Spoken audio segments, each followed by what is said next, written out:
and to share it to others that may not have been at this information session. So if you would like to not be on camera, you can certainly turn your camera off.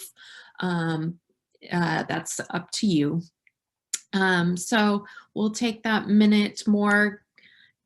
Good afternoon, everybody who's just joined us. Go ahead and pop your name in the chat and what district you're joining us from. Well, it's great to see all of you. Thanks so much for taking time here in midday on Wednesday. I see the sun's just popped. It's here in West St. Paul. The sun has popped out just a little bit. So as we get started, my name's Kristi Johnson.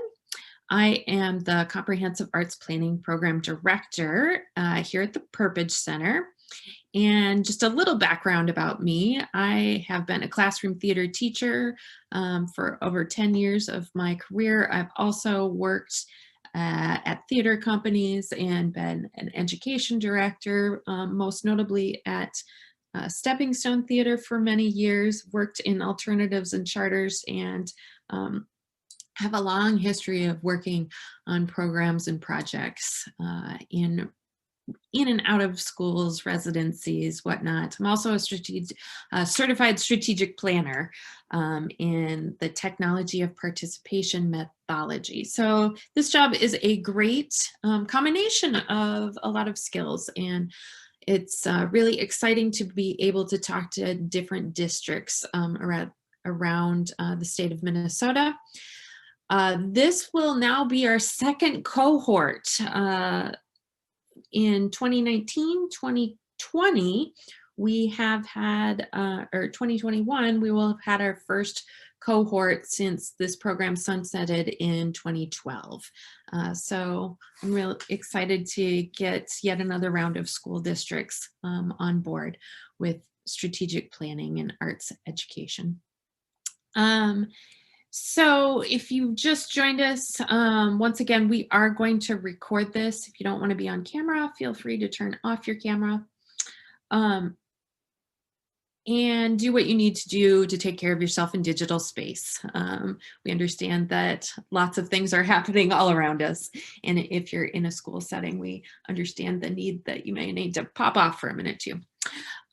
So as we complete our welcome, I would like to offer a native land acknowledgement. This was compiled by Stephanie Lean Walseth, our theater education specialist at Perpich. And the seed of this statement came from Marissa Carr, who's a playwright, actor, and co-founding director of Turtle Theater Collective. It has been expanded and adopted for each of our sessions and workshops at Perpich. So as we begin our informational session today, we take a moment to recognize and acknowledge that the land that we are standing on across the state of Minnesota is Minnesota Makoche, is the homeland of the Dakota and Ojibwe people. We further acknowledge the state of Minnesota encompasses 11 tribes and communities of the Dakota and Ojibwe people who are the caretakers of the land and are still here and thriving. Even in a virtual workshop session, it is critically important to acknowledge and honor this Indigenous history and ongoing presence. We must acknowledge the colonization that has taken place in the state and that is an unresolved condition of our country's founding and continued existence. We must acknowledge that the internet and technology that makes this workshop possible can be a colonizing mechanism and that is not equally available to all peoples. We ask everyone gathered here to think of this statement not as an end to itself, but as a motivation to deepen our commitment to the understanding the aesthetic, cultural, and political history of Native peoples and Native lands. So again, thanks so much for making the time and being here with me on this Wednesday afternoon. So here's a quick overview of what we'll talk about, and I'll talk for about 20 minutes here, and then open it up for questions. So we've got plenty of time for questions as well. So I'm going to give you a brief program overview about CAPP, our Comprehensive Arts Planning Program.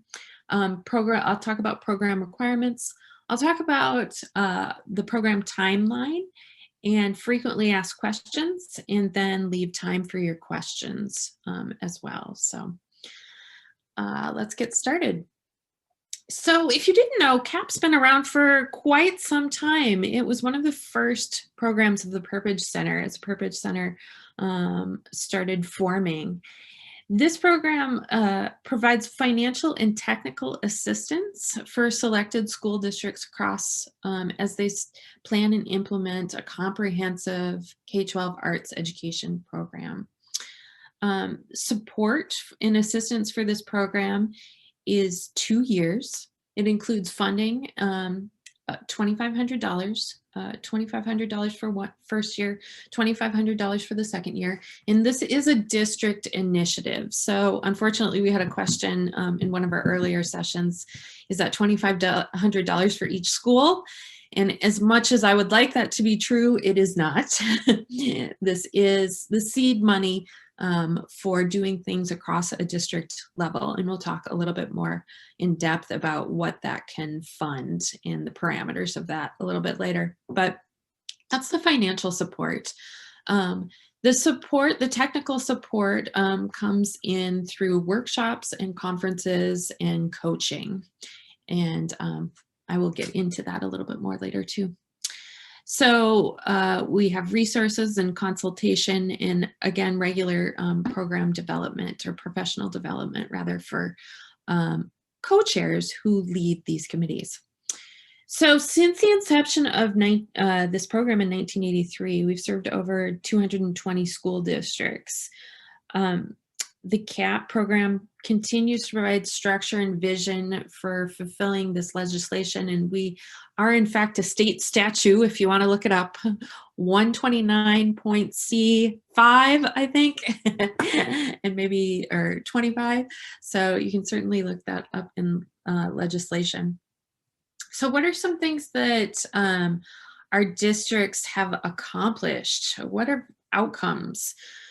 So different districts through this process have added staff. One district that we've been working with in this past 2 years, they've added an elementary arts specialist through the process, professional development for arts and non-arts teachers. Another district that we've been working with has been focusing on their elementary school classroom teachers to provide training in arts integration techniques. Through this program, different educators have gone to national conferences in their specific arts discipline. Districts have worked on new and revised curricula and assessment to go along with new state standards. They have also worked in their districts around capacity building, relationship building, and leadership advocacy in the arts. Some school districts have looked at their facilities and equipment and created a plan around new or updated arts facilities. Other districts have looked at how to add an arts area. Maybe they don't have a specific program in a particular arts area, and that has been a focus. Other districts have looked at strengthening their ties between their equity committees or their equity initiatives and what's happening at their arts community or within the classroom or after school. Different policies have been adopted, and in general, stronger school and community collaborations with partnerships within the school district and outside of the school district. Kristi, can I interrupt for a moment? I'm not sure we can see the slides that you're talking about. We just see the CAPP overview slide. Oh, I'm still talking. Sorry. Thank you. You're welcome. So the overview, the vision for arts education is arts education for all students. That's what we believe. And we believe that all students should have equitable opportunities and access to all of the arts. We believe that thoughtful planning and thorough implementation ensures quality arts education.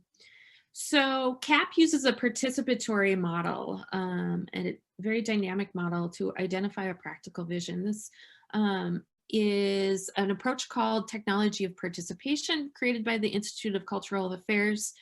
And that core approach is really about thinking comprehensively with intentionality and a future orientation.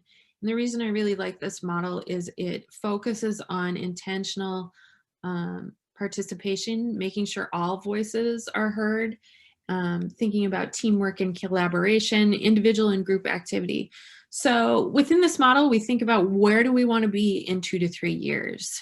We think about the possibilities. We talk about the blocks and barriers, things that are getting in our way, and then we creatively problem solve around those to create some strategic directions, some large goals that you'll work on in your 3-year plan. Again, each community will create their own CAPP committee, so local CAPP committee. That local CAPP committee, we require that there are 2 co-chairs for that local CAPP committee. And I also encourage people to think about those 2 co-chairs being perhaps an educator within the district, an art specialist within the district, a coordinator if you happen to have one, and someone on an admin team.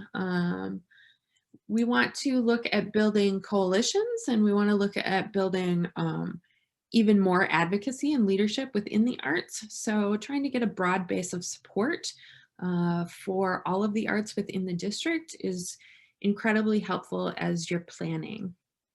And again, $2,500 each year for the planning support. Within that professional development model, the co-chairs meet 3 times a year. So our first meeting would be next August 2020. And ideally, we have a 6-hour workshop at Perpich. Of course, no one can promise that, so that may be virtual, but that is how we did start out the program. And then ideally, we meet 3 times a year to provide support and planning as the co-chairs lead their local CAPP committees. I'm also available for coaching and planning the meetings that they're leading. And then I come out into the community, and you're going to see a couple of pictures. I come out into the community, and again, this might have to happen virtually, and lead another full day workshop with the local CAPP committee. So what you're seeing right now is our St. James committee in their strategic planning workshop. This is our Pine City committee doing their strategic planning workshop. And so why do we think that strategic planning is so important? What I love most about this program is that I think it allows everyone to take a step back, to really think about where are we currently at, what's our current reality, what are the possibilities? We are all creative thinkers. What could we envision with time and resources that could happen in the next 2 to 3 years? And then we think about, on a deep level, the things that are going to get in our way, but use that creative problem solving ability to have agency around what can happen. So again, this program provides that structure and process. We're engaging a variety of stakeholders. You may identify different needs within the school district in terms of staffing, facility, supports, and you are establishing a monthly meeting to meet with your CAPP committee. Just a couple other pictures. This, I believe, was Columbia Heights. So some of their priorities, we're thinking about teacher programming and advocacy, authentic collaborations for growth, comprehensive curriculum foundations. So they were identifying within their school district their needs. And again, this program is really about local control, you determining what is going to be best for your local community and your local district, and then being able to take action on that. This is another, I think this was from St. James. So the outcomes that we're looking at, we are working towards all students K-12 having access and opportunity in a comprehensive standards-based arts curriculum. You'll do a needs assessment, again, a program analysis to determine strengths and needs for your 3-year plan. You'll develop a workable and sustainable plan. So not incredibly pie in the sky, that's something that couldn't happen, but what are all the structures in place that could make this sustainable? Then our other outcomes are looking at really making collaborations and communications between district arts programming and the community strong, thinking about maintaining arts leadership and then evaluating the total impact. So here are the phases of the 2 program years. So this is our first program year, which would be next fall.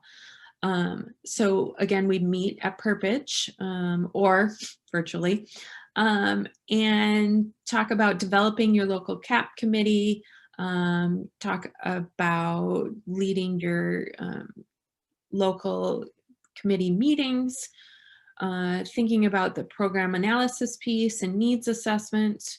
Then I come out or virtually do this practical vision, strategic directions workshop. Then in the second half of that first year, we develop your 3-year plan. And then the idea is that by the end of the year, you're working towards district approval of the plan. So there is certainly in this first year of planning, lots of coalition building, lots of relationship building, making sure that within the committee even you're all understanding and knowing what's happening within the district. Certainly as a district or as an educator myself, I know something could be happening brilliant in this room, something happening over here in the district, and we don't all coordinate or know what's happening. So this is one of the ways to really, again, elevate and educate about what's happening district-wide. And then the second year of the program is implementation. So the second year is thinking about what can we accomplish in our first year of this plan. So the plan will be 3 years, and this is a little bit confusing some of the time. You get 2 years of program support. The first year is really about planning this 3-year plan. And the second year of our program is about the first year of your strategic plan. So there's a second and a third year as well. Unfortunately, we don't have program support for those second and third years. Does that make sense to everybody? Okay. And I can talk more about that if I need to as well. So you're implementing what you've been talking about doing, and then you're thinking about priorities too. Obviously, school districts that we've now been working with, and oh, I'm sorry, I didn't name those. The school districts that we're working with this year are Bemidji, Columbia Heights, Minneapolis, Pine City, Proctor, South St. Paul, St. James, and Yellow Medicine East. And so those are our current districts. Those districts will not be eligible for this program for the next 2 years, but they are currently in their second year of programming. So they have been thinking about priority-wise, okay, what's possible this year? What maybe do we need to push off to year 2 or year 3? Or what do we need to react to right now? What could really help support what's happening in the district in terms of distance learning or hybrid learning? And so by the end of the 2-year program, then the cycle of planning happens again, where you're thinking about, okay, what do we want to accomplish next year? So here's a little bit about our CAPP requirements. Again, we want you to create a school district and community member local committee that function to envision and plan the 3-year comprehensive arts plan. Designate 2 co-chairs within the committee that have sufficient authority to help implement this plan. Schedule, plan, and execute 4 to 6 CAPP committee meetings per year. So the expectation again is that you're meeting, if not monthly, maybe every 6 weeks. And then designating, in addition to 2 co-chairs, designating a district administrator to serve as a liaison. And we do ask that the liaison is at least comes to one of our co-chair conferences as well. I do advocate that the co-chair and the district administrator are not necessarily the same person. That has happened this year, but I like to say, if possible, it's great to spread the wealth of the program, and again, to be able to not just have a couple of people working on this, but 4, 5, 10, again, depending on your size of school district. We certainly understand there's going to be a range of sizes of school districts and charter schools. And so the last requirement is to have a letter of commitment from the superintendent for the program, so that she or he has a deep understanding of what this program is, and then understands that this is 2 years as well. So a little bit about application criteria. So we want to know 2 most important things really in your application. We want to know that there's a committed committee, that we have 2 co-chairs that are really interested in being on the committee and leading the committee for this 2-year span. And I advocate that securing at least 2 to 3 additional members. We understand that you might not have a full committee when you are making this application, but starting to have those conversations and building relationship building around this as well, so that it's evident that you've had some discussions about what this could mean for your committee and for your district and for your community. We're also looking at need. What type of needs do you have? Where do you feel like you in the past 2 to 3, 5 years have really have a lack of programming, a lack of support? What with this opportunity could you envision? So some of those needs could be around guidance, around coaching, around student population needs, around equity initiatives. Tell us the story of the district, and tell us the journey as well. There'll be a question about history. So as committee members, we want to be taken along on the journey of what has happened in the past 5 or 10 years in terms of arts education in your school district. And then think about what are a couple of goals and outcomes. We understand that you may not have solidified those. Obviously, this is a strategic planning program, and that's one of the things that you're deeply going to work on as we're implement the program. But what do you envision? What do people within the school district envision that might happen? So we get a sense of what you might be able to do.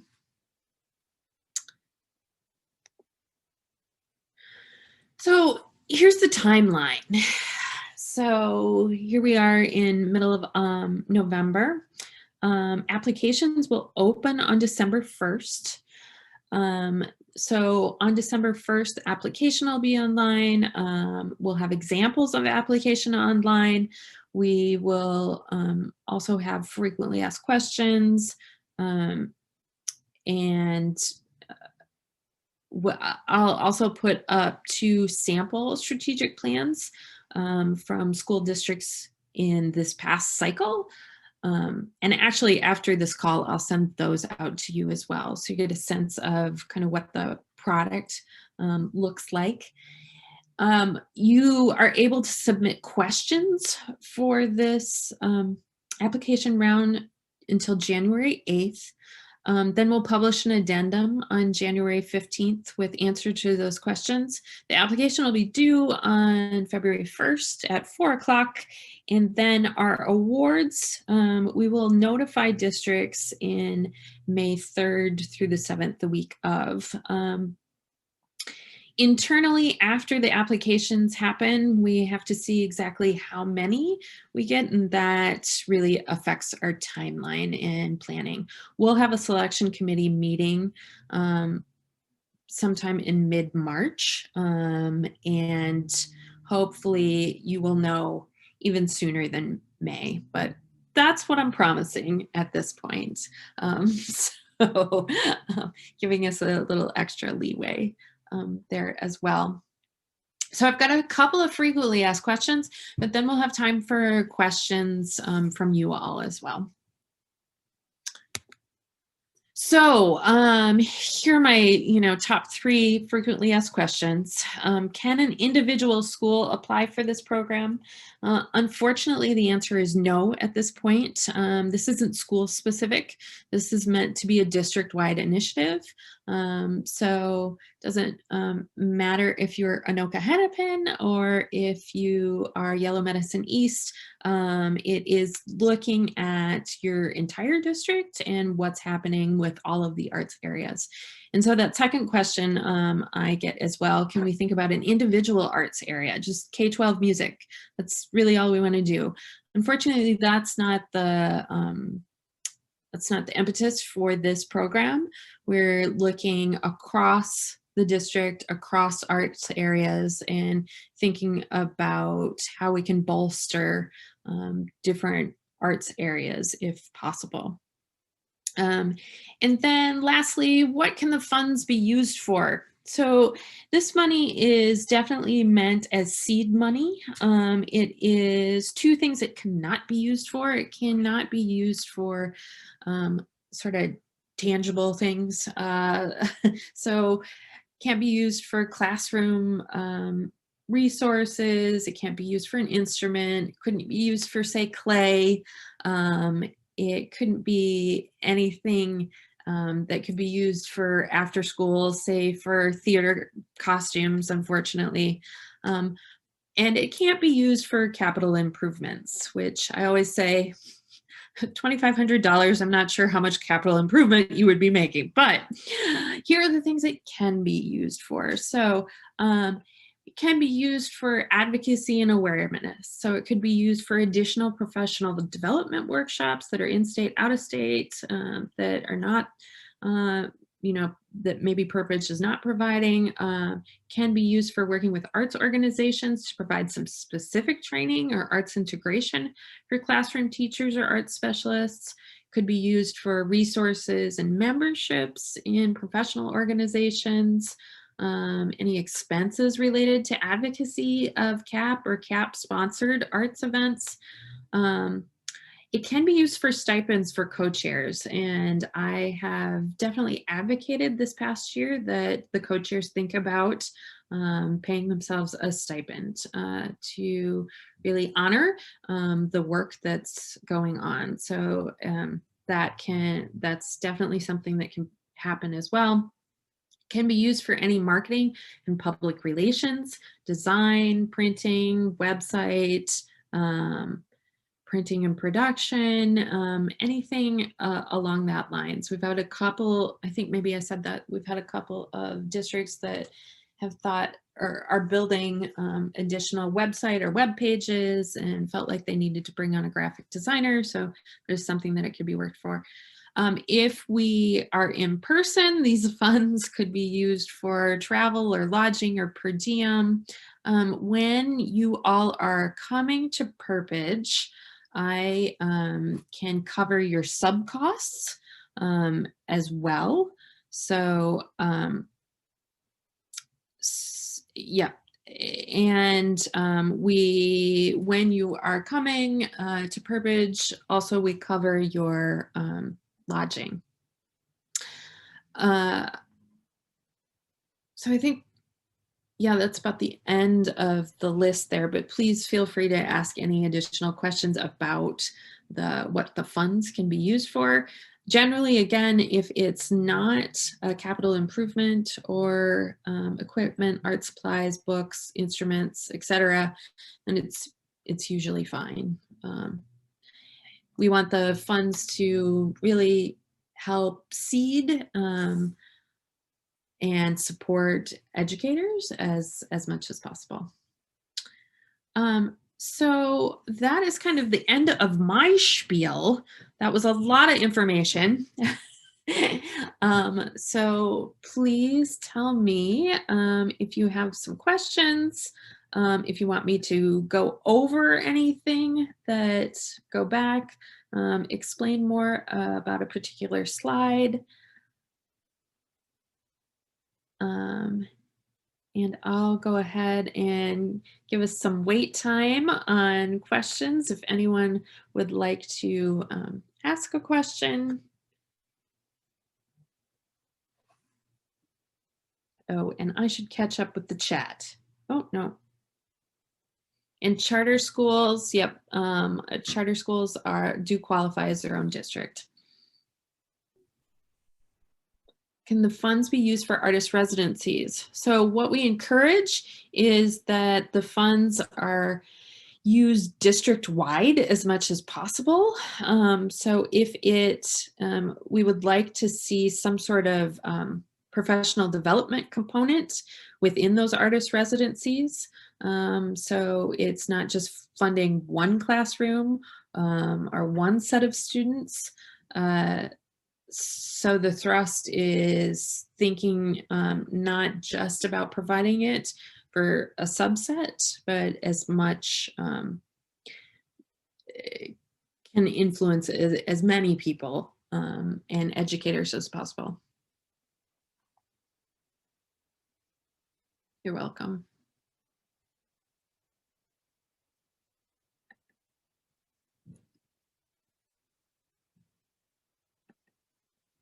Does the grant review rubric look at how many students are enrolled in the district, i.e., would it be worth it for a small charter school of 100 students to apply?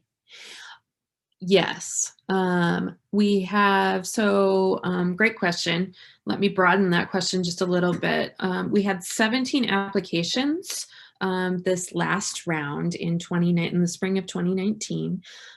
We had, I believe it was 8 metro school districts, and we chose 3 metro school districts. And so we chose 5 greater Minnesota school districts. And so we are really looking for a continuum of small, medium, and large districts. We're looking for a continuum of legislative districts. So part of the grant or part of the program really is thinking about who's applying in what legislative district.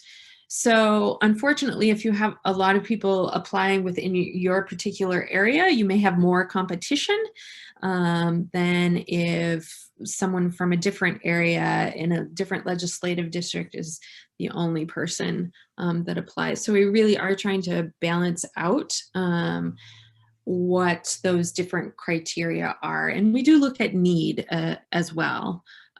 What is your free and reduced lunch? That's also a question on the application as well. Jody, did that answer your question?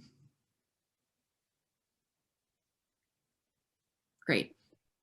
Kristi, I have a question. Sure. This is Michelle. I teach in St. Paul Public Schools, and I'm wondering, I know you said you like the funds to be used district-wide. I'm wondering if, for instance, if we were to focus on arts integration, would we be able to focus those funds and resources just on the arts pathway schools? Or if you would require us to be reaching all, 50 schools or whatever we have? Right. So I'll just talk a little bit about Minneapolis since they are a current CAPP committee. So it really has been a district initiative and looking at all of the school districts. They are in the middle of the redesign the CDD. So they're thinking about pathways for all of the schools.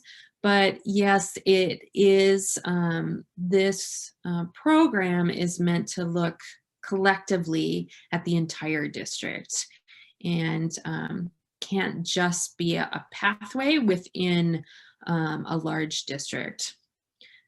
And I've had a few conversations with some other St. Paul people, so I do think, and I could hook you up as well, I do think it might be worth having a conversation and thinking about that with district leadership with Jan Spencer. Yeah.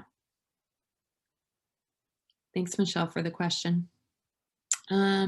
Does need and variety of district types and locations, are there other criteria used to choose award recipients? We are focused on need, the variety of district types. We are also focused on free and reduced lunch. We are, as a committee, really we're looking at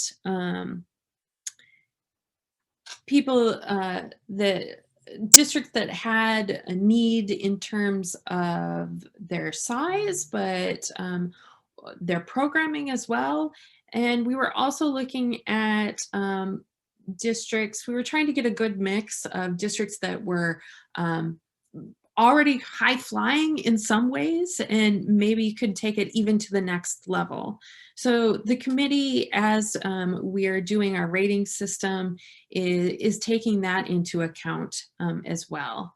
So while we are certainly looking at need, we're also looking at capacity. Does that make sense? Because I think in this last round, what we did really well was get some school districts that have admittedly a lot going on in the arts, but needed some organizing around that, and other districts that were really at a beginning level. So how I would say it is we're looking for a beginning, intermediate, and an advanced as well, so that we have a mix of those school districts too. Great. Yeah, we're definitely looking for a balance in terms of need as well.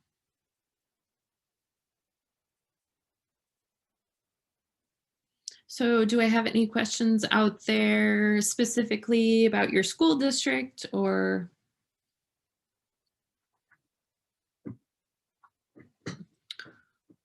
Or anything, again, that you want me to review about slides or? Yes. Question. Would you be open, if we develop the notion of a proposal to submit, would you be open to just talking through whether it seems feasible by phone? Yeah, absolutely. So here are the parameters of that. Since I'm on the selection committee, I can talk to anyone until December 1st. December 1st, I have to go radio silence since I'm on the committee, and then all questions are going to be funneled through our contract coordinator. But I've definitely been having individual conversations with people who have reached out. So if you have an idea, you want to run something past me, yeah, please feel free to reach out and we can have a phone chat or a little Google Meetup too. Okay. And yep, a couple of people have done that. Oh, and at the end of, somebody just asked about my contact information. It's at the end of this PowerPoint here. I will definitely, after we get off the call, send you the PowerPoint.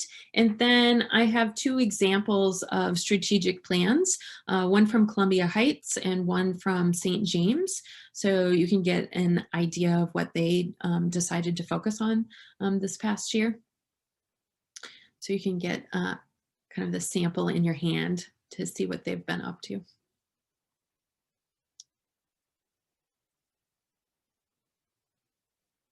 So I'm going to practice a little bit of wait time here.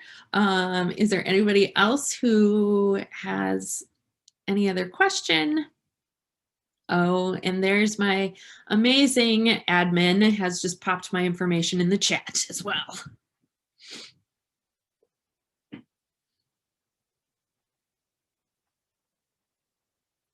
Well, if we don't have any more specific questions, we can jump off this chat or this session.